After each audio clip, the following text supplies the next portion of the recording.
Deuxième cas d'application du théorème de Pythagore, cette fois je connais un côté adjacent à l'angle droit, ici DE, que je vais faire en bleu. Je connais l'hypoténuse, oui c'est bien le côté qu'il y a en face de l'angle droit. Je connais sa longueur et je veux chercher la longueur d'un troisième côté qui a un autre côté adjacent à l'angle droit que je ne connais pas.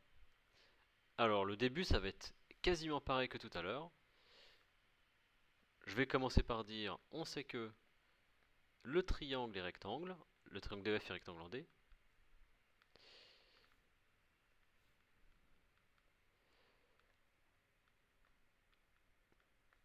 Donc il faut bien préciser toujours cette chose-là pour être autorisé à utiliser le théorème de Pythagore. Allez, je peux parler des longueurs. J'ai ED qui est égal à 9 cm. Et j'ai l'hypoténuse que j'ai fait en rouge ici, EF, qui est égal à 10 cm. Or, d'après le théorème de Pythagore, alors ça c'est exactement pareil que ce qu'on a fait ici. Alors ce que je vais faire, je ne vais pas embêter. Je vais le copier-coller. Hop, voilà, on va le baisser un petit peu.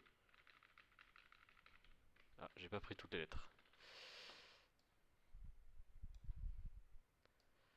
Bon, il est bien ici. Or, d'après le théorème de Pythagore, on a... Et donc, quand on cherche le côté adjacent d'angle droit, on savait que l'hypoténuse, c'était au carré, c'était ED au carré plus DF au carré. Maintenant, je cherche DF. Eh bien, je vais prendre l'hypoténuse. Donc, DF au carré. Oula, je veux pas cette couleur-là, je veux du bleu, moi. DF au carré. Donc, DF au carré, c'est la longueur que je recherche, hein, c'est ici. Ça va être l'hypoténuse au carré, auquel je vais enlever ED au carré.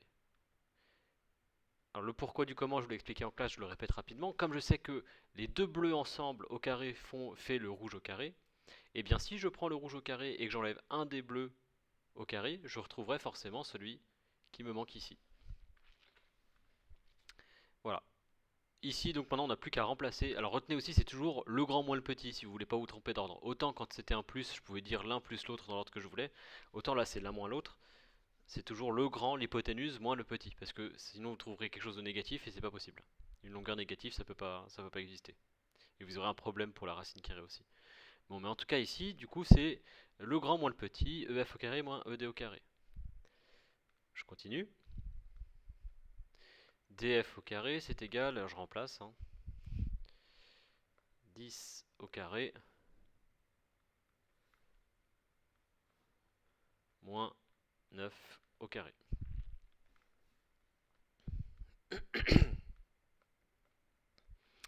Dix au carré, ça fait 100.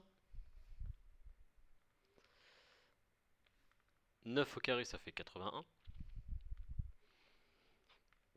Et la même chose, je n'ai pas terminé, je veux df sans le carré. Je vais donc prendre la racine du résultat que j'ai pas calculé d'ailleurs, ça fait 19.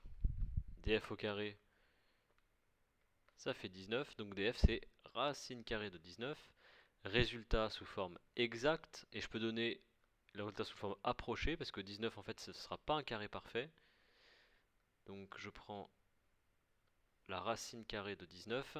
Voilà, vous voyez, j'ai plein de nombres. Je vais le prendre au dixième, 4,3558. Donc je suis plus proche de 36. Donc je suis plus proche de 4, de 4,4. Je vais prendre 4,4 ici. 4,4 cm.